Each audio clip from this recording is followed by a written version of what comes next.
పరిచింది సంతోషంగా ఉందన్న వాళ్ళు చెప్పండి గట్టిగా హల్లెలూయా హల్లెలూయా. ఆయన సన్నిధిలో మనము ఎలా ఉండాలి అని దేవుడు కోరుకుంటున్నాడు. మనం దేనికి ఎక్కువ ప్రాధాన్యతనిస్తూ ఉన్నాం? కొన్ని మాటలు మనం జ్ఞాపకం చేసుకుందాం. మార్కు సువార్త 7వ అధ్యాయం 5వ వచనం మనం చదువుకుందాం. అప్పుడు పరిసయ్యులను శాస్త్రులను, నీ శిష్యులెందుకు పెద్దల పారంపర్యాచారము చొప్పున నడుచుకొనక అపవిత్రమైన చేతులతో భోజనము చేయుదురని ఆయనను అడిగిరి. అందుకు ఆయన వారితో ఇలాగు చెప్పెను, ఈ ప్రజలు పెదవులతో నన్ను గణపరచుదురు గాని వారి హృదయము నాకు దూరముగా ఉన్నది.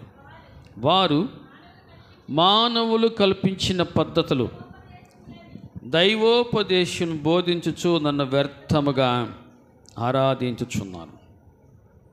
మానవులు కల్పించిన పద్ధతులు. 8వ వచనం, మీరు దేవుని ఆజ్ఞని విడిచిపెట్టి మనుష్యుల పారంపర్యాచారమును గైకొనుచున్నారో. మనుష్యుల పారంపర్యాచారం.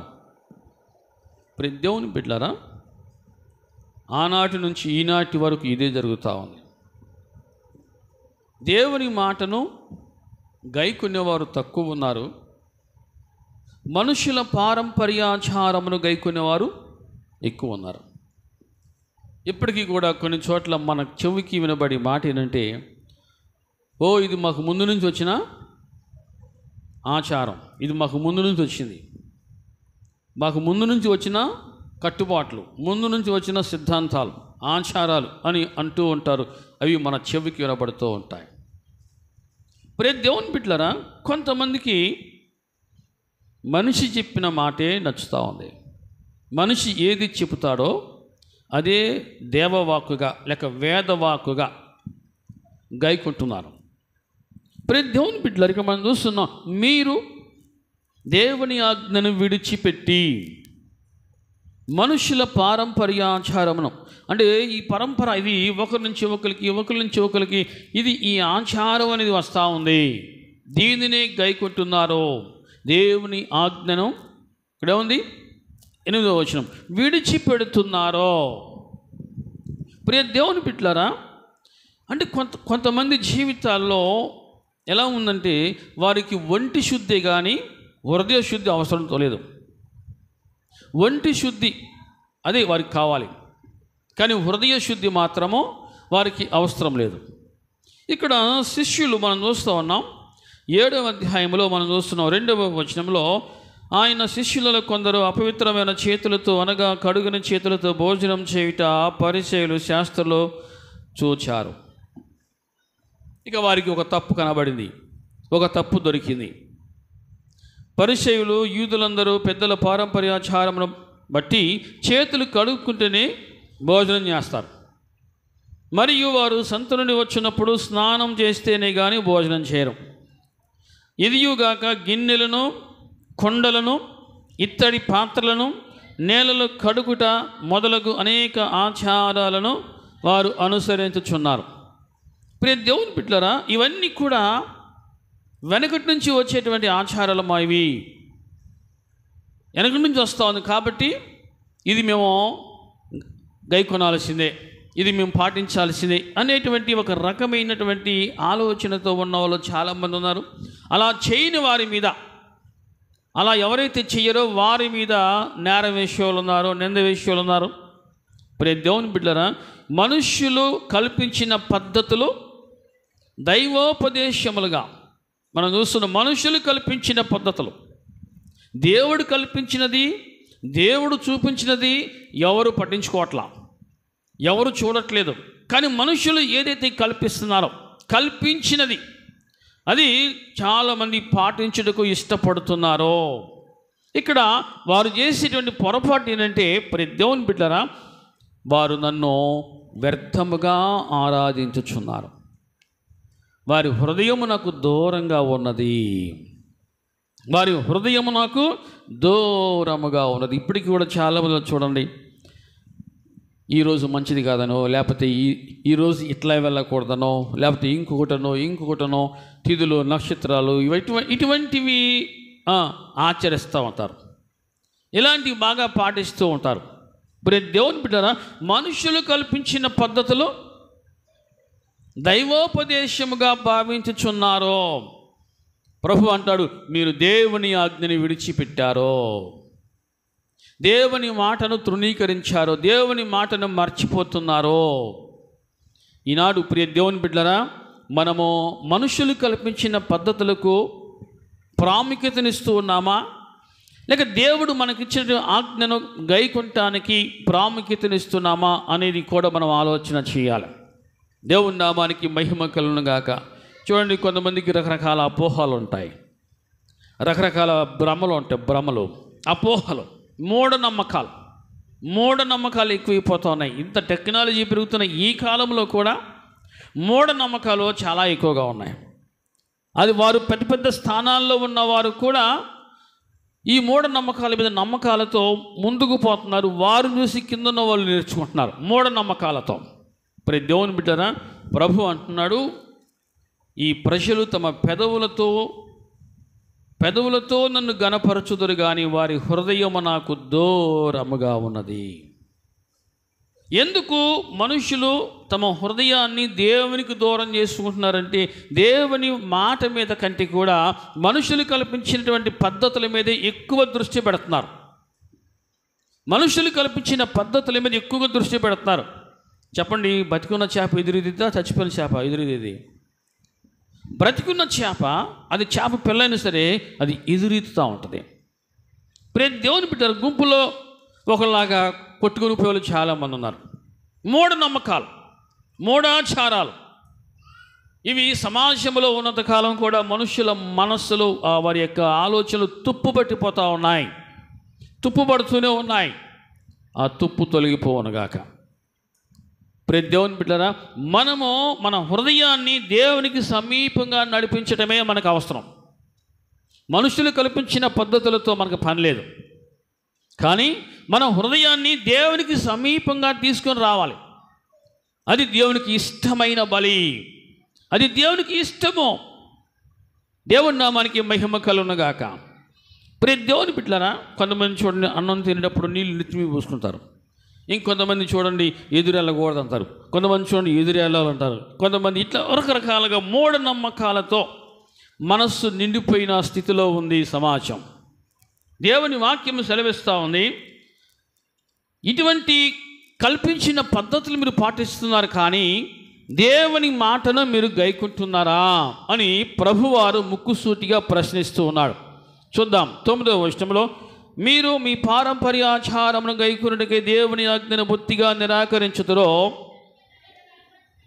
నీ తల్లి తండ్రులను గణపరచవలనది అనియు తండ్రినైనను తల్లినైనను దూషించి వానికి మరణశిక్ష విధింపవలని మోసే చెప్పాను కదా. అయినను మీరు ఒకడు తన తండ్రినైనను తల్లినైనా చూచి నా వల్ల నీకు ఈ ప్రయోజనకరమగునది ఏదో అది దేవార్పితమని చెప్పిన ఎడల తన తండ్రికైనను తల్లికైనను వానిని ఏమీ చెయ్యనేక మీరు నియమించిన మీ పారంపర్యాచారముల వలన దేవుని వాక్యమును నిరర్ధకము చేయుదురు. ఇటువంటివి అనేకములో మీరు చేస్తున్నారు. అంటే వీరికి తల్లిని తండ్రిని సన్మానించడం, గౌరవించడం వీరికి రాదు. కానీ మనిషి కల్పించిన పద్ధతులు మాత్రం, చెప్పండి, మనిషి కల్పించిన పద్ధతులు మాత్రం చాలా నిష్ట కలిగి పాటిస్తూ ఉంటారు, నిష్ట కలిగి పాటిస్తూ ఉంటారు. కానీ తల్లిని తండ్రిని సన్మానించమని దేవుని ఆజ్ఞల్లో ఒక ఆజ్ఞ ఉంది. ఆ ఆజ్ఞను మాత్రం వారు గైకొనరు, దానిని తృణీకరిస్తారు. ఇటువంటి వారు మనిషి కల్పించిన పద్ధతులు మాత్రము దైవోపదేశాలుగా పాటిస్తూ ఉన్నారు. ఆ విధంగా దేవుని ఆజ్ఞను నిర్లక్ష్యపరుస్తున్నారు, గైకొనుట లేదు అని ప్రభువు సెలవిస్తూ ఉన్నాడు. మీరు మీ హృదయాలకు దూరంగా చేసుకొని నన్ను వ్యర్థంగా ఆరాధించుచున్నారు అనేటువంటి ప్రవచనం ఇక్కడ నెరవేరుతూ ఉన్నది. ప్రతి దేవుని బిడ్డరా, ఎదుటి వారిలో తప్పులు పట్టుకోవడం కోసం ప్రయత్నించే వాళ్ళు ఎవరంటే వారు వేషధారులు. ఎవరు చెప్పండి? వారు వేషధారులో ఎదుటి వారిలో తప్పులు పట్టుకోవడమే వారి పని. అంటే వారిలో ఏ తప్పు లేదు, మేము చాలా నిష్ట కలిగి కదా, మేము చాలా మా పూర్వీకుల నుంచి వచ్చేటువంటి ఆచారం మేము పాటిస్తూ ఉంటాం అన్నట్లుగా చాలా నిష్ట కలిగినట్టుగా తమ్మును తాము చూపించుకోవడం కోసం ప్రయత్నిస్తూ ఉంటాను. ప్రభు అంటున్నాడు అటువంటి వారు వేషధారులు. ఎవరంటే వారు అంటే ఎంతసేపటికి వారి పని ఏంటి? ఎదుటి మనుషులో తప్పు పట్టుకోవటం. కొంతమంది బాగా చెలరెగుతారు. ఎప్పుడైతే ఎదుటి మనిషిలో తప్పు జరుగుతుందో అప్పుడు బాగా చెలరెగుతారు. వారిని నిలబెట్టాలి, వారి పరుగు తీయాలి, వారి గౌరవం తీసేయాలి అన్నట్లుగా వీరేదో పూర్తిగా సరి అయిన మార్గంలో ఉన్నట్టుగా చాలా నటిస్తూ ఉంటారు. ప్రభు అంటున్నాడు, మీరు మీ హృదయాలను దూరం చేసుకున్నారు దేవునికి. ప్రతి దేవుని బిడ్డలారా, ఈనాడు సమాజంలో ఇదే నడుస్తూ ఉంది. వారు చేసింది వీళ్ళు చేయాలి, వీరు చేయకపోతే వీళ్ళు మంచోళ్ళు కాదు. వారు ఏం చేస్తున్నారో అది వీళ్ళు చేస్తే మంచోళ్ళం. మేమేం చేస్తున్నామో అది మీరు చేయాలి, అప్పుడు మీరు మంచోళ్ళు అన్నట్లుగా చాలామంది చాలా రకాలుగా సమాజంలో అపోహలు పుట్టిస్తూ నటిస్తూ ఉన్నారు. అరే, మన సంఘానికి మన సమాజానికి ఇతడు వ్యతిరేకంగా భిన్నంగా నడుస్తున్నాడు, ఇతరుని మన సమాజం నుంచి తృణీకరించుదాం, వెలేద్దాం అనేటువంటి స్థాయిలో ఉన్న వాళ్ళు కూడా చాలామంది ఉన్నారు. ప్రతి దేవుని బిడ్డలారా, ప్రభు సెలవిస్తున్నాడు, ఈ ప్రజలు పెదవులతో నన్ను గణపరచుదురు కానీ వారి హృదయాలు నాకు దూరంగా ఉన్నాయి. పొద్దున్నే చన్నీళ్ళతో స్నానం చేస్తే నువ్వు పరిశుద్ధుడు అయిపోతావా? పొద్దున్నే చన్నీళ్ళతో స్నానం చేస్తే నువ్వు పరిశుద్ధుడు అయిపోతావా? మేము చాలా నిష్ట కలుగుతాం, పొద్దున్నే లేచి చన్నీళ్ళతో స్నానం చేస్తానని చాలా గొప్పలు చెప్పింది, కానీ వారి హృదయాలు దేవునికి దూరంగా ఉన్నాయి. చన్నీళ్ళతో స్నానం చేసినంత మాత్రం చేత నువ్వు పరిశుద్ధుడు అయితే అందరూ ప్రపంచంలో ప్రతి ఒక్కరు కూడా పరిశుద్ధులు అయిపోతారు. ఎందుకంటే అందరికీ చన్నీళ్ళతో స్నానం చేయగలుగుతారు. ప్రతి దేవుని బిడ్డలారా, ఈనాడు ప్రజలను ఆ విధంగా తప్పుడు మార్గంలో నడిపించే వాళ్ళు చాలామంది ఉన్నారు. తప్పుడు మార్గంలో దేవుని వాక్యం సెలవిస్తోంది, మనిషి హృదయము పవిత్రపరచబడాలంటే అది కడగబడాలంటే ప్రభు రక్తములోనే కడగబడాలి. యేసు ప్రభు వారు కార్చిన ఆ రక్తంలోనే ఆ హృదయం కడగబడితేనే అది పవిత్రం అవుతుంది అని లేఖనం సెలవిస్తా ఉంది. నువ్వు చన్నీళ్ళతో స్నానం చేసినంత మాత్రం చేత నువ్వు పరమ పవిత్రుడు కాలేవో అర్థమవుతుంది అన్నవాళ్ళు చెప్పండి హల్లెలూయా. మనుషులు కల్పించిన పద్ధతిలో అవే వారికి వేదవాక్కులుగా దేవవాక్కులుగా ఉన్నాయి. కానీ ప్రభు అంటాడు, మీరు మీ దేవుని ఆజ్ఞని మీరు గైకొనటం లేదు కదా, మీరు ఎలా పవిత్రులు కాగలరు? తండ్రిని తల్లిని సన్మానించని వారు, అటువంటి వారు కూడా ఎదుటి వారి మీద నిందలు వేయటం, తప్పులు మోపటం, నేరారోపణ చేయటం చేస్తూ ఉన్నారు. వేషధారులారా మీరు అన్నాడు ప్రభు. మీరు వేషధారులైన మిమ్మును గూర్చి యెషయా ప్రవచించినది సరియే అంటున్న ప్రభు. ఇక్కడ 7వ చివరి భాగంలో, దేవోపదేశం బోధించు నన్ను వ్యర్థంగా ఆరాధించుదురు అని వ్రాయబడినట్టు వేషధారులైన మిమ్మును గూర్చి యెషయా ప్రవచించినది సరియే. కొంతమంది నటిస్తూ ఉంటారు, చాలా బాగా నటిస్తారు, నటించడంలో ఆరితేరిపోయిన వారు వాళ్ళు. కానీ ప్రభువుకు తెలుసు ఎవరు వేషధారులో ఎవరు పరిశుద్ధులో. కొరహు కుమారులు మోషేకి వ్యతిరేకంగా మాట్లాడుతున్నారు. మేము కూడా పరిశుద్ధులమే, నీవే పరిశుద్ధుడవా? నీవే పరిశుద్ధుడు, మేము కూడా పరిశుద్ధులమే. అప్పుడు మోషే అన్నాడు, సరే మీరు పరిశుద్ధులు, నేను పరిశుద్ధును, మనంగా తీర్పు తీర్చుకోవడం ఎందుకు? దేవుడు తీర్పు తీరుస్తాడు. రేపు మనం దేవుని మందిరానికి వెళ్దాం, ఎవరు పరిశుద్ధులో ఆయనే నిర్ణయిస్తాడు. అది దేవుని బిడ్డల యొక్క మాట అలా ఉండాలి. దేవుడే నిర్ణయిస్తాడు. నీవు పరిశుద్ధుడు అనుకున్నంత మాత్రం చేత నువ్వు పరిశుద్ధుడు కాలేవు, నువ్వు అపవిత్రుడు అని అన్నంత మాత్రం చేత అతడు అపవిత్రుడు కాలేడు. దేవుడు నిర్ణయిస్తే ఎవరైతే నిర్ణయించబడతారో వారే పరిశుద్ధులు. మోషే స్పష్టంగా వారికి జవాబిచ్చాడు. వారు సవాలు ఇస్తారు, మేము కూడా పరిశుద్ధులమే. దేవుని బిడ్డలు నటించడం, సమాజాన్ని మోసం చేయటం, తప్పుదారి పట్టించటం. ఒక మనిషి ఎవరైతే ప్రజలను తప్పుదారి పట్టిస్తారో వారికి శిక్ష తీవ్రంగా ఉంటుందని వాక్యం హెచ్చరిస్తూ ఉంది. దేవుని నామానికి మహిమ కలుగును గాక. సరే, అనుకున్నట్టుగా వారిద్దరు దేవుని మందిరానికి వచ్చారు. దేవుడు చెప్పాడు, మోషే నువ్వు కొంచెం దూరంగా వెళ్ళిపో, దేవుడు ఆజ్ఞాపించే భూమిని వారిని మింగివేసి ఆజ్ఞాపిస్తే భూమి అక్కడ ఉన్నది ఉన్నట్టుగా నోరు తెరచి వారిని మింగివేశాను.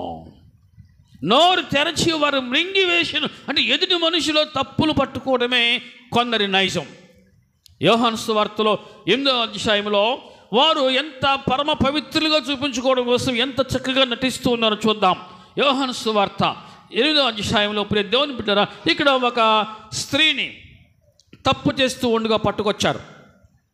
మోషే ధర్మశాస్త్రం ఏమందంటే ఎవరైతే వ్యభిచారం చేస్తూ ఉండగా పట్టుబడతారో వారిని రాళ్ళతో కొట్టి చంపాలి, అది ధర్మశాస్త్ర విధి అని మోషే ధర్మశాస్త్రంలో ఉంది. కాబట్టి వారు ఆమెను పట్టుకొని యేసు ప్రభు దగ్గర తీసుకొచ్చారు. ప్రభు, ఇదిగో ఈమె వ్యభిచారం చేస్తూ మేము పట్టుకొచ్చాం, మరి రాళ్ళు రువి చంపాలని ధర్మశాస్త్రంలో మోషే ఆజ్ఞాపించాడు కదా, అయినను నీవేమి చెప్పుచున్నావో, నువ్వేమంటావు, నువ్వు కూడా అదే మాట అంటావా, నువ్వు కూడా రాళ్ళతో కూడా చెప్పమంటావా అని అడిగినప్పుడు ఆయన మీద నేరము మోపవాలని. చూడండి, కొందరి నైజం ఎలా లోపటికి ఒకటి బయటికి ఒకటి మాట్లాడే తీరు ఒకటి, కడుపులో ఒకటి బయటికి ఒకటి మాట్లాడే తీరు ఒకటి. ఆయన మీద నేరము మోపవలను అని. ఏ నేరం మోపాలని? ఆయన కూడా మోషే ధర్మశాస్త్రాన్ని సమర్థిస్తే మరి ఆ విధంగా ఆమెను రాళ్ళతో కూడా చంపమంటాడేమో, మరి నువ్వు ఎట్లా కరుణామయుడు అవుతావు, నువ్వు ఏ విధంగా పాపుల కోసం వచ్చానని చెప్పుకుంటావు అని ఏదో ఒక రకంగా ఆయన మీద నేరం మోపాలని, రాయి విసరాలని వారు ప్రయత్నం చేస్తూ ఉన్నారు. ప్రభు అన్నాడు, చూద్దాం 6వ వచనం, ఆయన మీద నేరం మోపవాలని ఆయనను శోధించుచు ఇలాగున అడిగిరి. అయితే యేసు వంగి నేల మీద వ్రేలితో ఏమో రాయించునెనో, వారు ఆయనను పట్టు వదలక అడుగుచుండగా ఆయన తల ఎత్తి చూచి, మీలో పాపము లేనివాడు మొట్టమొదట ఆమె మీద రాయి వేయవచ్చునని వారితో చెప్పాను. ప్రియ దేవుని బిడ్డల, కొంతమంది నైజం ఇది, మేమే పరమ పవిత్రులము అన్నట్లుగా, మేమే నిష్ఠగరిష్టములు, మేమే ఆచారాలను పాటించేవాళ్ళం అన్నట్లుగా, ధర్మశాస్త్రం పాటించేవాళ్ళం అన్నట్టుగా చాలామంది రకరకాలుగా నటిస్తూ ఉన్నారు. ప్రభువుకు తెలుసు ఎవరు ఎటువంటి వారో, ఎలా నటిస్తున్నారో, ఎందుకు నటిస్తున్నారో, వారి యొక్క ఉద్దేశం ఏంటో ప్రభు పూర్తిగా ఎరిగి ఉన్నవాడు. ఇక్కడ మనం చూస్తున్నాం 6వ వచనంలో, నేల మీద వ్రేలితో ఏమో రాయిచుండెనో అంటే మన జీవితం అంతా కూడా ఆయనకు తెలుసు. మన హృదయంలో ఉన్న ఉద్దేశం ఏంటో, తలంపు ఏంటో, ఆలోచన ఏంటో, ఆ చూపు ఏమిటో, చూపు వెనుక ఉన్న ఉద్దేశం ఏమిటో, నడవడిక ఏంటో, దాని వెనుక ఉన్న ఉద్దేశం ఏంటో, మాట ఏమిటో, మాట వెనుక ఉన్న ఉద్దేశం ఏంటో, అవన్నీ కూడా ప్రభువు ముక్కుసూటిగా ఎరిగి ఉన్నవాడు. మోషే ధర్మశాస్త్రంలో ఇది ఉంది అని ఆ ఒక్క మాట పట్టుకుని వారు వేలాడుతూ ఉన్నారు. మనుషులు కల్పించిన పద్ధతులు దైవోపదేశాలుగా ఇప్పటికీ కొన్ని దేశాల్లో, కొన్ని ప్రాంతాల్లో ఇప్పటికీ ఈ సిస్టమ్ నడుస్తూ ఉంది. తప్పు చేసిన వారిని నడి రోడ్డు మీద ఉరిశిక్ష వేయటం, చంపటమో, నరకటమో, మెడకాయ కట్ చేసేయటమో ఇప్పటికీ కొన్ని దేశాలు ఇలా నడుస్తూ ఉంది. ఈ చట్టం కొన్ని ప్రాంతాల్లో పటిష్టంగా అమలవుతూ ఉంది. కానీ చనిపోయేవాడు పరిశుద్ధుడు కాలేడు. వారు మనిషిని చంపుతున్నారు కానీ మనిషిలో ఉన్న పాపాన్ని చంపలేకపోతూ ఉన్నారు, మనిషిలో ఉన్న పాపాన్ని తీసివేయలేకపోతున్నారు. దేవుని బిడ్డలు మోషే ధర్మశాస్త్రాన్ని అడ్డం పెట్టుకొని ఒక స్త్రీ మీద నేరారోపణ చేస్తూ ఉంటే ప్రభు అన్నాడు, మీలో పాపము లేని వాడెవడో మొట్టమొదటిగా ఆమె మీద రాయి విసరండి. దేవుని ఆజ్ఞ ఏంటి? ఆజ్ఞ అతిక్రమమే పాపం. అంటే దేవుని ఆజ్ఞలు గైకొనకపోవడం పాపము. మీరు దేవుని ఆజ్ఞని గైకొనట్లేదు కానీ మనుషులు కల్పించిన పద్ధతులు మీరు గైకొంటున్నారు అని ప్రభు అంటాడు. దేవుని ఆజ్ఞ మీరు తృణీకరిస్తున్నారు, దేవుని ఆజ్ఞ మీరు మర్చిపోయారు, కానీ మనుషులు కల్పించిన పద్ధతులనే మీరు పాటిస్తున్నారో వేషధారులారా అని ప్రభు అంటున్నాడు. అర్థమవుతుంది అన్న వాళ్ళు చెప్పండి హల్లెలూయా. మీలో పాపము లేనివాడు మొట్టమొదట ఆమె మీద రాయి వేయవచ్చు అని చెప్పాడు. చెప్పండి, వెతికినా కనపడతాడా ఒకడన్నా భూమి మీద? భూమి మీద వెతికినా ఒక్కడన్నా, 10 మంది కాదు, ఒక్కడన్నా కనబడతాడా? ఒక్కడు కూడా కనబడు. కారణం ఏంటి? ప్రతి ఒక్కరిలో పనిచేసేది పాపనైజం, సిన్ నేచర్, పాప స్వభావం ప్రతి ఒక్కరిలో కూడా అది లోపట అది ఆ వేళ్ళు మొలుస్తూనే ఉంటాయి, పనిచేస్తూనే ఉంటాయి. మీలో పాపం లేనివాడు. సరే, ఆమె మీద రాయి విసిరేయాలని, ఆమెను చంపాలని ధర్మశాస్త్రం ఉంది కాబట్టి మీరు పట్టుకొచ్చారు కాబట్టి ఓకే, రైట్, మంచిది, మీ పద్ధతి ఫాలో అవుతాం. కానీ మీలో పాపం లేనివాడు ఎవడో ఆ అమ్మాయి మీద రాయి వేయచ్చు. వేషధారులారా, అంటే వేషధారులు తమలో ఉన్నటువంటి నైజము, అంటే బయటికి ఒకటి లోపటి ఒకటి, లోపటేమో తోడేలు స్వభావం, బయటికేమో మేకపిల్ల స్వభావం, మేక తోలు కప్పుకొని వచ్చేవాళ్ళు, లోపల మొత్తం తోడేలు స్వభావం. దేవునికి వారి హృదయాలు దూరంగా ఉన్నాయని వాక్యం హెచ్చరిస్తామని. 8వ వచనం చూస్తున్నాం. మరలా వంగి నేల మీద రాయిచుండెను. వారు ఆ మాట విని పెద్దవారు మొదలుకొని చిన్నవారి వరకు ఒకని వెంట ఒకడు బయటికి వెళ్ళిరి. యేసు ఒక్కడే మిగిలెను. ఆ స్త్రీ మధ్య నిలువబడి ఉండెను. యేసు తల ఎత్తి చూచి, అమ్మా, వారు ఎక్కడున్నారు? ఎవడునో నీకు శిక్ష విధింపలేదా అని అడిగినప్పుడు, లేదు ప్రభువా అనెను. అందుకు యేసు, నేనునో నీకు శిక్ష విధింపను, నీవు వెళ్ళి ఇకను పాపము చేయకుమో. హల్లెలూయా. ఇకను పాపం చేయవద్దు. ఇప్పుడు దాకా చేసింది చాలు. అది చేయటం వల్లే ఈరోజు నీకు ఇటువంటి అవమానం వచ్చింది. అది చేయటం వల్లే ఈరోజు నువ్వు తలదించుకునే పరిస్థితిలో ఉన్నావు. ఇక చేయవద్దు, ఇకను పాపం చేయొద్దు, నేను నీకు శిక్ష విధింపును. మనిషిలో ఉన్న పాపాన్ని తీసివేయగలిగిన శక్తిమంతుడు ప్రభు అక్కడే. తప్పు చేశాడని మనిషిని చంపుకుంటూ పోతూ ఉంటే భూమి మీద ఒక్కడు కూడా ఉండడం. తప్పు చేశాడని చంపుకుంటూ పోతూ ఉంటే భూమి మీద ఒక్కడు కూడా ఉండడం. ఆ పని దేవుడు మొదలు పెడితే, ఆ పని తప్పు చేశాడని చంపుకుంటూ ఆ పని దేవుడు మొదలు పెడితే అసలు ఎవరైనా ఒక్కళ్ళు ఉంటారు? ఒక్క నలుస్తేనే భూమి మీద ఉంటుందా? ఉండదు. కానీ ప్రభు అంటాడు, ఇక నువ్వు పాపం చేయొద్దు, ఇక నువ్వు పాపం చేయొద్దు, నేను నీకు శిక్ష విధింపును. అది ఆయనలో ఉన్న ప్రేమ. ప్రేమ దేవుని బిడ్డలారా, పాపం చేసేది ఎవరే సరి కావచ్చు, పాపం చేసే వారి హృదయాలు దేవునికి దూరంగా ఉంటాయి, దేవునికి దూరంగా ఉంటాయి. కానీ వారికి దేవుడు అంటే ఇష్టమే, కానీ వారు వారి పాపాన్ని విడిచిపెట్టలేరు. కొంతమందిలో ఆ నైజము, ఆ స్వభావము చావదు, చంపుకుంటూ తప్పది చావదు. దేవుని వాక్యం సెలవిస్తాం, ఇక ఎన్నడూ పాపం చేయొద్దు. ప్రతి దేవుని బిడ్డలారా, కొంతమంది స్వభావాలు ఏంటంటే, ఒక మనిషికి ఏదైనా ఒక శిక్ష వచ్చిందంటే అతను ఏదో తప్పు చేశాడు, అందుకే ఆ శిక్ష వచ్చింది. అది ఇతనేదో నిజాయితీగా నీతిగా ఉన్నట్టు, ఈ కుటుంబం ఏదో సేఫ్గా సురక్షితంగా ఏ పాపం లేకుండా ఏ పాపం చేయకుండా ఉన్నట్టుగా, మా అంతటి నీతి నిజాయితీ కుటుంబం ఈ ఊరు లేదు ఉన్నట్టుగా కొంతమంది పైకి నీతిమంతులు కనబడడం కోసం ప్రయత్నం చేస్తూ ఉంటారు. చూద్దాం, యోహాను సువార్త 9వ అధ్యాయంలో మరి ఒక గుంపు మనం చూద్దాం. అంటే కొంతమంది స్వభావాలు ఎలా ఉంటాయంటే, వేషధారలు, మనుషులు కల్పించిన పద్ధతులే దైవోపదేశాలుగా పాటించేవాళ్ళు, అదే సమయంలో దేవుని ఆజ్ఞను ధిక్కరించేవారు. ఎలా ఉంటారు చూద్దాం. 9వ అధ్యాయంలో యోహాను సువార్త 9వ అధ్యాయం 1 నుంచి చూద్దాం. ఆయన మార్గమున పోవచ్చుండగా పుట్టుగుడ్డి అయిన ఒక మనుషుడు కనబడిన. ఆయన శిష్యులు, బోధకుడా, వీడు గుడ్డివాడై పుట్టుటకు ఎవడు పాపము చేసినో వీడా వీని కన్నవారా ఏదైనా పాపం చేయాల? వీడా వీని కన్నవారా?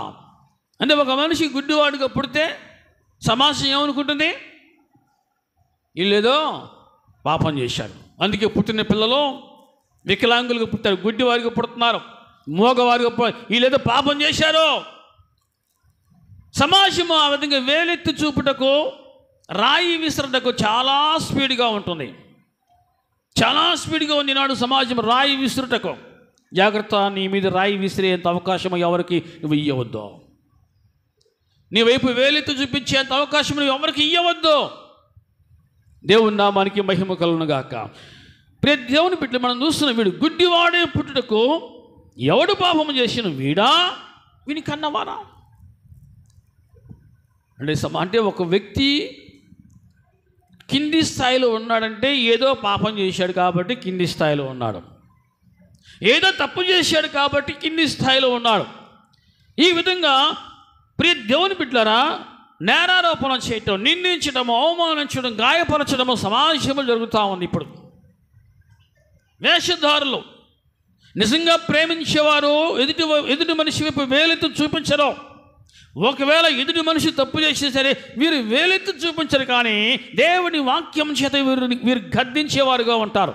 వేలెత్తి చూపించరు, తప్పును ఎంచేవారుగా ఉండరు, గాయపరిచేవారుగా ఉండరు. నిజంగా దేవుని వాక్యాన్ని కనుక గైకొనేవారుగా ఉంటే తప్పును ఎంచరు, వారిని గద్దిస్తా, అమ్మా ఇట్లా చేయొద్దు, నువ్వు అలా చేయొద్దు, నువ్వు అలా ఉండొద్దు, నువ్వు అలా మాట్లాడొద్దు అని దేవుని వాక్యం చేత వారిని గద్దిస్తారో, హెచ్చరిస్తారు. ఇక్కడ మనం చూస్తున్న ఈ పుట్టుగుడ్డివాడు సమాజంలో పెరుగుతూ ఉన్నాడు. అప్పటికే ఇంట్లో తల్లిదండ్రులు ఎంతగా కుమిలిపోతున్నారో, ఎంతగా వేసారిపోతున్నారో, అయ్యో నా బిడ్డ ఇట్లాంటి పరిస్థితి ఉన్నాడు, అందరి బిడ్డలు చక్కగా ఆడుకుంటున్నారు, పరిగెడుతున్నారు, చూస్తున్నారు, మాట్లాడుతున్నారు, కానీ నా బిడ్డ ఏంటి ఈ విధంగా కుంటివాడు అయ్యాడేంటి, కుంటివాడికి పుట్టాడేంటి అని వారు కుమిలిపోతూ ఉన్న ఆ టైంలో సమాజం అనుకుంటుంది, వీడిని కన్నవారా, తప్పు చేసి పాపం చేసింది, వీడిని కన్నవారా అంటే ఆ కుటుంబం పరిస్థితి ఎలా ఉంటుంది? దేవుని బిడ్డరా, మనుషులు కల్పించిన పద్ధతులు దైవోపదేశాలుగా పాటించే వాళ్ళు చాలామంది ఉన్నారు. దైవోపదేశాలుగా ఎదుటి మనిషి ఏదన్నా ఒక పరీక్షలో, ఒక ఇబ్బందిలో, ఒక శోధనలో ఉన్నప్పుడు అసలు వాళ్ళు ఏదో తప్పు చేశారు, మేము ఇలా ఉన్నాం అంటే మేము నిజాయితీగా ఉన్నాం అనుకుంటూ ఉంటారు. అలా నటించటము దేవుని దృష్టిలో చాలా ప్రమాదము. అలా నటించవద్దు అని వాక్యం హెచ్చరిస్తూ ఉంది. దేవుని బిడ్డరా, మార్కు సువార్తలో ఒకసారి వెనక్కి వెళ్దాం. మార్కు సువార్తలో 14వ వచనం, 7:14 ఉంది. అప్పుడు ఆయన జనసమూహమును మరలా తన యొద్దకు పిలిచి,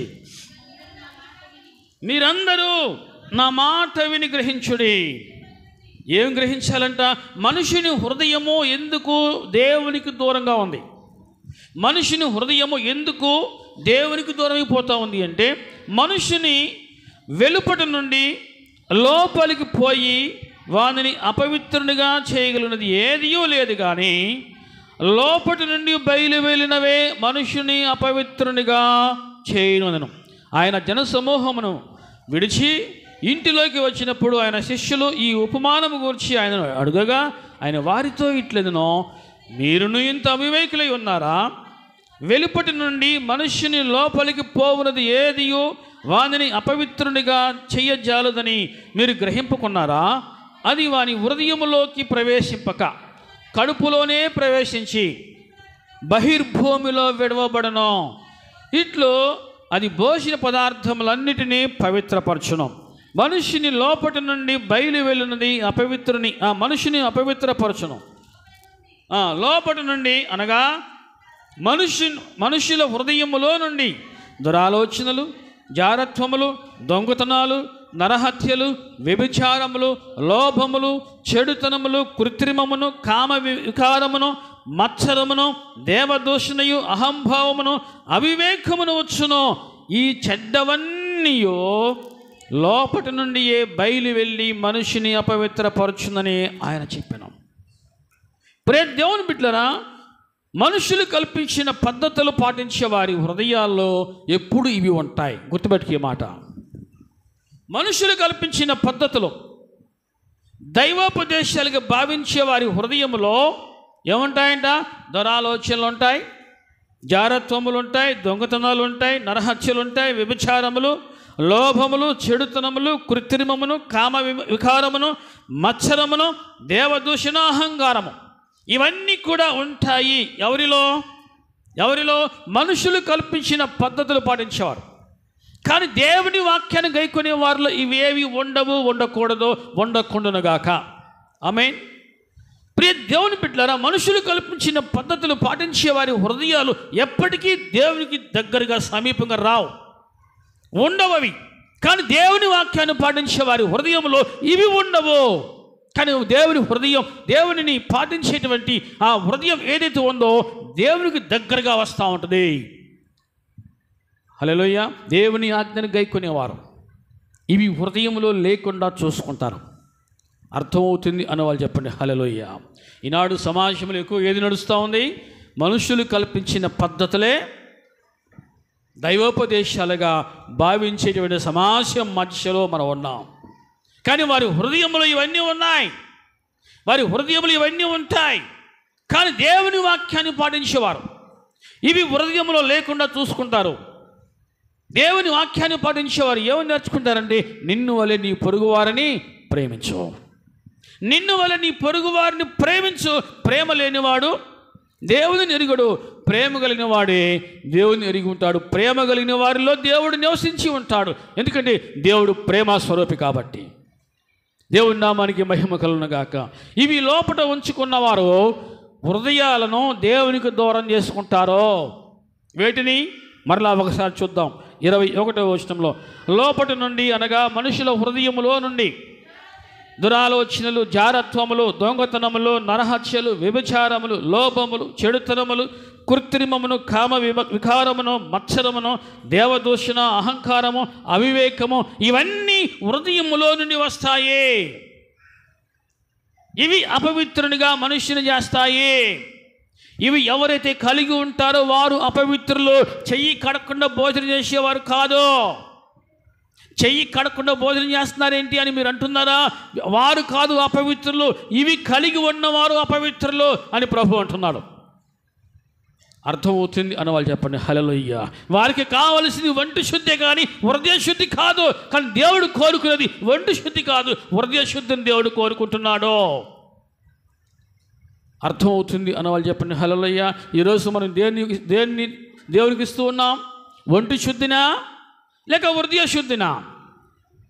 హృదయ శుద్ధిని మనం దేవునికి చూపించుకుంటే వారు ధన్యులు అవుతారు. వంటి శుద్ధిని చూపించి ప్రభువుడు దేవుడు మనుషుల పైరూపమును లక్ష్య పెట్టేవాడు కాదు. ప్రభా, ఇదేంటయ్యా మీ శిష్యులు చెయ్యి కడకుండా తింటున్నారేంటి? వారు అపవిత్రులుగా ఉన్నారు.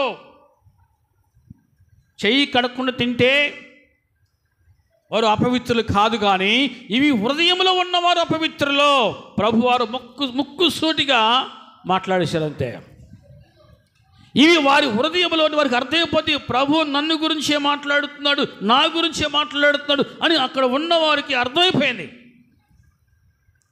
ఈరోజు నా ప్రియ దేవుని బిడ్డరా, ఇవి కనుక నీ హృదయంలో ఉంటే ప్రభు అంటాడు, నువ్వు ఎప్పటికీ పవిత్రుడు కాలేవు. ఇవి నీ హృదయంలో నుంచి పూర్తిగా తొలగించుకుంటేనే నువ్వు పవిత్రుడిగా దేవుని ముందు నిలబడతావు. ఆ విధంగా నీవు నీ హృదయాన్ని దేవునికి సమీపంగా తీసుకుని రాగలుగుతావు. ఇవి కనుక నీ హృదయంలో ఉంటే నీ హృదయం కూడా దేవునికి దూరం అయిపోతే జాగ్రత్త. ఇవి కనుక నీ హృదయంలో ఉంటే నీ హృదయం కూడా దేవునికి దూరం అయిపోతే జాగ్రత్త అని ప్రభు హెచ్చరిస్తూ ఉన్నాడు. అర్థమవుతుంది అని వాళ్ళు చెప్పండి. హల్లెలూయా. ప్రియ దేవుని బిడ్డలు శుభ్రంగా రోజుకి 2 సార్లు 3 సార్లు స్నానం చేసినంత మాత్రం చేత వారు పరిశుద్ధులు కాలేరు. ఇవి హృదయంలో నుంచి తొలగించుకుంటే వారు పవిత్రులుగా ఉంటారు. ఇది ప్రభువు నేర్పించిన పాఠం మనకి. వీటిని హృదయంలో ఉంచుకొని నువ్వు బయటికి ఎంత కాస్ట్లీ మనిషిగా ఉన్నా సరే, నువ్వు ఎంత స్టేటస్ని కలిగి ఉన్నా సరే, ఏ స్థాయిలో నువ్వు ఉన్నా సరే, నువ్వు పవిత్రుడిగా ఉండలేవు. దేవుని ముందు నువ్వు అపవిత్రుడిగా ఉంటావు. ప్రకటన గ్రంథంలో ఇంకొంచెం మనం లోతుకి వెళ్తే అసలు మనిషి అపవిత్రుడిగా ఉన్నవారి జీవితం ఎలా ఉంటుంది అని మనం ఒకసారి యోచన చేస్తే, అపవిత్రుడిగా ఉన్నవారి జీవితం ఎలా ఉంటుంది అంటే 3వ అధ్యాయంలో మనం చూస్తున్నాం. 15 చూద్దాం. నీ క్రియలను నేను ఎరుగుతున్నావు. నువ్వు చల్లగా నేనను వెచ్చగా నేను లేవో, నువ్వు చల్లగా నేనను వెచ్చగా నేను ఉండిన మీలో నువ్వు వెచ్చగా నేనను చల్లగా నేను ఉండక నులివెచ్చగా ఉన్నావు గనుక నేను నిన్ను నా నోట నుండి ఉమ్మి వేయే ఉద్దేశించుచున్నాను. నీవు దౌర్భాగ్యుడవు, దిక్కుమాలిన వాడవు, దరిద్రుడవు, గుడ్డివాడవు, దిగంబరుడవై ఉన్నావని ఎరుగక నేను ధనవంతుడను, ధనవృద్ధి చేసుకుని ఉన్నాను, నాకేమీ కొదువలేదని చెప్పుకొనుచున్నావో. ప్రతి దేవుని బిడ్డన కొంతమంది జీవితాలు ఎలా ఉంటాయంటే వారు స్టేటస్ని చూపిస్తూ ఉంటారు. కొంతమంది చూడండి, స్టేటస్, మా స్థాయి ఇది, మా లెవెల్ ఇది, మా స్థాయి ఇది, మా లెవెల్ ఇది అని చూపించుకోవడం కోసం ప్రయత్నం చేస్తుంటారు. దానినే డంబము అన్నారు బైబిల్లో. శరీరాశ, నేత్రాశ, జీవపు డంబం అంటే గొప్పలు, బడాయిలు చెప్పుకోవటం, గొప్పలు చెప్పుకోవటం. ప్రతి దేవుని బిడ్డలారా, దేవుని ముందు ఇవేవి పని చెయ్యవో, ఇవి ఏమి పని చెయ్యవో. ఈ జీవపు డంబమును నీవు జయిస్తే తప్ప నీకు పరలోకములో ప్రవేశం లేదు అని వాక్యం హెచ్చరిస్తూ ఉంది. చెప్పండి, గొప్పలు లేవు అన్నవారు ఎవరైనా ఉన్నారా? నాలో ఏ గొప్పతనం లేదు అని చెప్పుకునేవారు ఎవరైనా ఉన్నారా? లోపల మాత్రము I am something special, I am great, I am more than you, I am more than you. నేను నీకంటే గొప్ప, నీకంటే ఎక్కువ. ఏ కాస్ట్లీ వస్త్రం వేసుకుంటే, కొంచెం విలువైన వస్త్రం వేసుకుంటే, కొంచెం విలువైన లైఫ్, రాయల్ ఫుడ్, ఇవి కొంచెం నువ్వు కలిగి ఉంటే ఎదుటి మనిషిని నువ్వు తక్కువగా చేస్తున్నావు. దేవుడు నిన్ను దీవించాడు, నువ్వేమైతే పాపం చేసావు అందుకే నువ్వు ఈ దరిద్రంలో ఉన్నావు అనుకుంటారు చాలామంది. ప్రతి దేవుని బిడ్డలారా, దేవుని సన్నిధికి వచ్చేవారు వారు పేదవారా ధనవంతుల దేవుడు చూడడు, కానీ వారి హృదయం ఎలా ఉంది, వారి హృదయాన్ని శుద్ధి చేసుకున్నారా, లేక వారి వంటిని మాత్రమే శుద్ధి చేసుకున్నారు, శరీరాన్ని శుద్ధి చేసుకున్న మాత్రం చేత వారికి పరలోకము లేదు. గొప్పలు చెప్పుకునే వారి గురించి ప్రభు అన్నాడు, నువ్వు దౌర్భాగ్యుడవు, దిక్కుమాలిన వాడవు, దరిద్రుడవు, గుడ్డివాడవు, దిగంబరుడవు అని ఎరుగక ఏమంటున్నాడు? నేను ధనవంతుడు అనుకుంటున్నావా? నేను ధనవృద్ధి చేసుకొని అనుకుంటున్నావా? నాకేమి కొదువలేదు అనుకుంటున్నావా? ఈరోజు నీ ప్రాణం పోతే ఏమి వద్దు నీ జీవితం, ఇదంతా ఏమైపోతే, ఈరోజు నీ ప్రాణం పోతే ఇదంతా ఏమైపోద్ది. నిన్న నాకు ఒక న్యూస్ వచ్చింది. 2030 2040కి ఈ ఉష్ణోగ్రత ఇప్పుడు మనకి ప్రజెంట్ 47-45 డిగ్రీలు నడుస్తూ ఉంది. 2030 2040కి 50 నుంచి 60 డిగ్రీలకి వెళ్ళిపోద్ది అంటున్నారు. అంటే ఇప్పుడు ఈ 47కి 50 లోపల ఉన్న ఈ ఉష్ణోగ్రతకే మనుషులు అల్లాడిపోతూ ఉన్నారు. 50 నుంచి 60 డిగ్రీలు వస్తే ఎంతమంది భూమి మీద బతుకుంటారో నిన్న వచ్చిన న్యూస్ అది. ఏం చేయగలుగుతారు? శవాలు కుప్పలుగా పడి ఉంటాయేమో అంటున్నారు. నీరు లేక, చెట్లు లేక రాబో దినాల్లో చాలా భయంకరంగా ఉండగలుగుతుందేమో, అటువంటి పరిస్థితులు మనం చూస్తామేమో. అసలు అప్పుడు దాకా ఉండకుండా ఉంటేనే మంచిదేమో అని న్యూస్లు వస్తూ ఉన్నాయి. మీకు అర్థమవుతుంది అనుకుంటే మీకు హల్లెలూయా. ప్రియ దేవుని బిడ్డలారా, నీవు ఈ లోకములో ఎంత గొప్పవాడివి అని చూపించుకోవడం కోసం ఎప్పుడు కూడా ప్రయత్నం చేయవద్దు. ఎందుకంటే అటువంటి మనస్సు గల వారు దేవుడు ఇష్టపడడు. ఎవరైతే హృదయాన్ని శుద్ధి చేసుకుంటారో, హృదయ శుద్ధి కలిగి దేవుని ముందు కనబడతారో అటువంటి వారిని దేవుడు కోరుకుంటున్నాడు, ఇష్టపడుతున్నాడు. ప్రభా, ఏంటి ప్రభా నీ శిష్యులు చేతులు కడకుండా భోజనం చేయటం ఏంటి? ఎంత అపవిత్రం అది! ఇటువంటి మా పూర్వీకుల నుంచి ఎప్పుడు కూడా మేము ఎట్లాంటి మేము చూడలేదు. స్నానం చేయకుండా భోజనం చేయరు, చేతులు కడుక్కుని భోజనం చేయరు. అలాంటిది పారంపర్యాచారం అంతా కూడా మంట కలిసిపోతా ఉంటే నువ్వేం చేస్తున్నావు ప్రభా? నీ శిష్యులు ఈ విధంగా చేస్తూ ఉన్నారు. పారంపర్యాచారాలన్నీ కూడా మంట కలుపుతూ ఉన్నారు.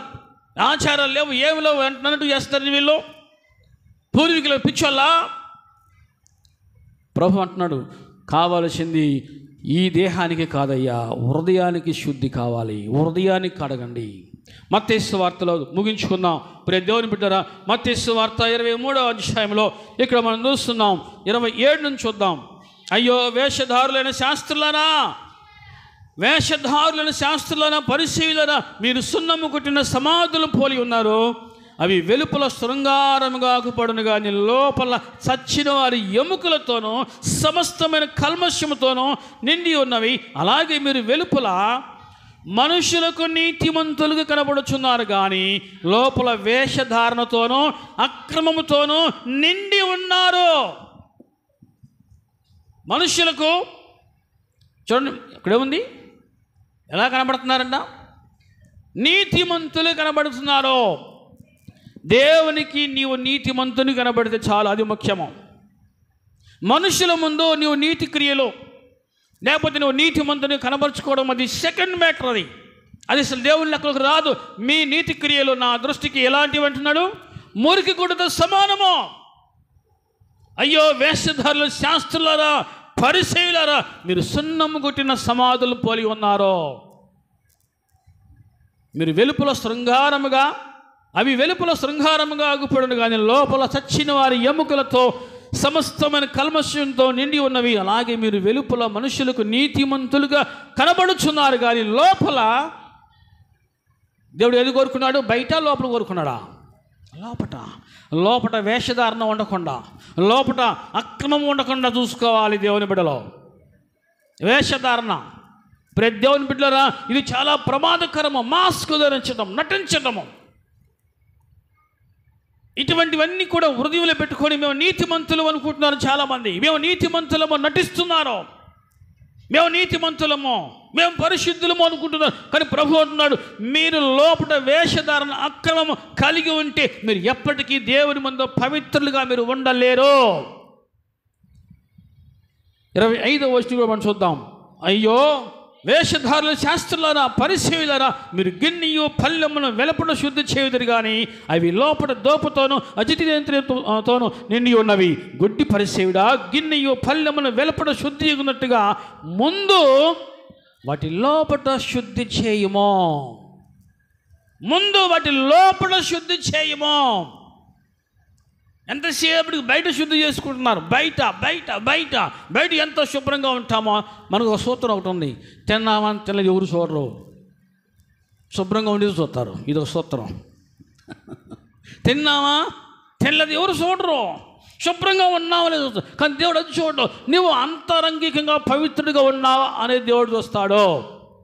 దేవుని నామానికి మహిమ కలుగును గాక. కొంతమంది తిన్నా తినకపోయినా కదా ఆ డిగ్రీ మెయింటైన్ చేస్తూ ఉంటారు. ఐఎమ్ సంథింగ్ స్పెషల్ అన్నట్టుగా, మేము అన్నట్టుగా అదొక ఇదిగా ఉంటుంది వాళ్ళకి.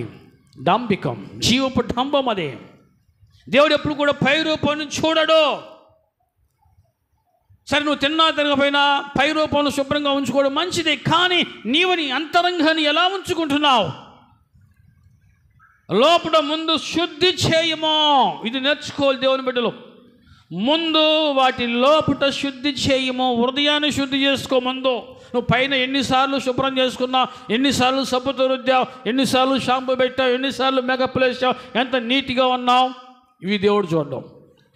నువ్వు ఎంత నీట్గా ఉన్నా, ఎంత మేకప్ వేసినా, ఎంత లిప్స్టిక్ వేసినా, ఎంత సిక్స్ ప్యాక్ ఉన్నా, ఎండలోకి వెళ్తే మాత్రమో ఒక గంట ఎండల నుంచో అస్సలు రూపం బయటపడుద్ది. మీకు అర్థం కాల ఎవరికి? ఎంత నీట్గా శుభ్రంగా తయారైనా సరే ఎండలకి వెళ్ళి నుంచి ఒక గంట చాలు. చెట్టు రోజు ఎండలో ఉంటుంది కానీ ఎప్పుడు పచ్చగా ఉంటుంది. కానీ మనిషి పచ్చగా ఉండడం, నల్లగా అయిపోతాడు. అది మన ఒరిజినల్ రూపం. అది ప్రియ దేవుని బిడ్డలారా, ఇది కాదు శుద్ధి చేయాల్సింది, ఇది కాదు శుభ్రం చేయాల్సింది, కానీ లోపల శుద్ధి చేయాలంటున్నాడు. లోపట ఏముందంటున్నాడు? వేషధారణ అక్రమము. దాన్ని శుద్ధి చేసుకో. వేషధారులు ఎంతసేపటికి ఎదుటి మనుషులు తప్పులు చూస్తారు, కానీ తమలో తప్పులు మాత్రం చూడరు. తప్పులంచువారు తమ తప్పులు ఎరుగరు. కొంతమంది స్వభావం ఇదే, తప్పులంచడమే వారి పని.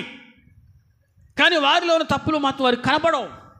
కానీ వారి తప్పులను చూడ ఒకడు ఉన్నాడు, ఆయన చూస్తూ ఉన్నాడు. వేషధారి అంటే వారికి ఇచ్చే బిరుదేంటి? వేషధారి. అక్రమం చేయవలరా, మీరు నా ఎదురు నుంచి పోండి. వేషధారణ అక్రమము దేవునికి ఎంత మాత్రం కూడా నచ్చదు. వేషధారులారా, శాస్త్రులారా, పరిసేయులారా, మీరు పై రూపాన్ని చూస్తున్నారు, మీరు ముందు లోపల శుద్ధి చేసుకోండి అంటున్న ప్రభు. హల్లెలూయా. ఈ మనుషులు కల్పించిన పద్ధతులను దైవోపదేశాలుగా పాటిస్తున్నావు. నీవు నీ హృదయాన్ని ఎందుకు శుద్ధి చేసుకోలేకపోతున్నావు అన్న ప్రభు. మనుషులు కల్పించిన పద్ధతులను దైవోపదేశాలుగా పాటిస్తున్నావు. నీవు నీ హృదయాన్ని శుద్ధి చేసుకోలేకపోతున్నావు. నీ హృదయంలో ఏముందంటున్నాడు? మార్కు సువార్త ముగించుకుందాం. 7వ అధ్యాయంలో 21 నుంచి చూద్దాము. లోపటి నుండి అనగా మనుషుల హృదయముల నుండి దురాలోచనలు, జారత్వములు, దొంగతనాలు, నరహత్యలు, వ్యభిచారములు, లోభములు, చెడుతనములు, కృత్రిమమును, కామ వికారమును, మత్సరమును, దేవదూషణయు, అహంకారము, అవివేకము, వీటిని శుద్ధి చేసుకో. నీ హృదయములో నుంచి వాటిని బయటికి తోలిసేయి. పవిత్రుడిగా నీవు దేవుని ముందు కనపరుచుకో, నిలబెట్టుకో. మీ ముందు ఈ ప్రశ్న ఉంచుతున్నా, ఈరోజు నువ్వు చనిపోతే దేవుని ముందు పవిత్రుడిగా నిలబడగలుగుతావా? ఈరోజు నువ్వు చనిపోతే ఊరికన్నా నేను ఇంకా 100 ఏళ్ళు బతుకుతాను వాళ్ళు చెప్పండి. హల్లెలూయా. గ్యారంటీ ఉందా లైఫ్కి? జాషువా, లైఫ్కి గ్యారంటీ ఉందా? నేను ఇంకా బతుకుతాను అన్న గ్యారంటీ ఉందా? దేవుడు అవకాశం ఇస్తే తప్ప ఎవరికి కూడా గ్యారంటీ లేదు. మన బ్రతుకు దీని మీద ఆధారపడింది. శ్వాస నిశ్వాస. ఇది లేకపోతే పోయి జీవుడు వెళ్ళిపోయినట్టే. ఈరోజు నువ్వు చనిపోతే దేవుని ముందు పవిత్రుడిగా నువ్వు నిలబడగలుగుతావా? పవిత్రుడిగా నేను నిలబడతాను అన్న వాళ్ళు ధైర్యంగా చెప్పగలుగుతారు. హల్లెలూయా. ప్రతి దేవుని బిడ్డలారా, మనుషులు కల్పించిన పద్ధతులు మనం పాటించవలసిన అవసరం లేదు. అది కాదు ముఖ్యము. దేవుడు కోరుకుందేంటి? నీవు నీ హృదయాన్ని పవిత్రంగా ఉంచుకో, లోపల శుద్ధి చేయి, లోపల ఉన్న వేషధారను, అక్రమాన్ని తీసేసుకో, లోపల ఉన్న పనికి మాలిన వాటిని తొలగించుకో, పవిత్రుడిగా దేవుని ముందు నిలబెట్టుకో నీ హృదయాన్ని. నీ హృదయానికి అన్నిటికంటే ముఖ్యంగా నీవు నీ హృదయాన్ని కాపాడుకొనుము అని వాక్యం సెలవిస్తూ ఉంది. ఇవన్నీ లోపల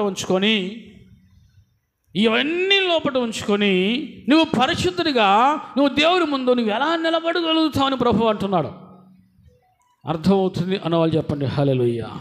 ఏ నిమిషంలో ఎప్పుడు మరణించినా సరే దేవుని ముందు పరిశుద్ధునిగా నువ్వు నిలబడాలి అనేది దేవుని యొక్క చిత్తము.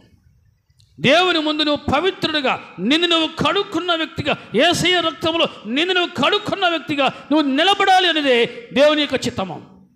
నువ్వు ఇంకా వాయిదా వేస్తూ ఉంటే ఇంత గొప్ప రక్షణను నిర్లక్ష్యం చేసి నువ్వు ఎలా తప్పించుకుంటావు అని వాక్యం హెచ్చరిస్తావు.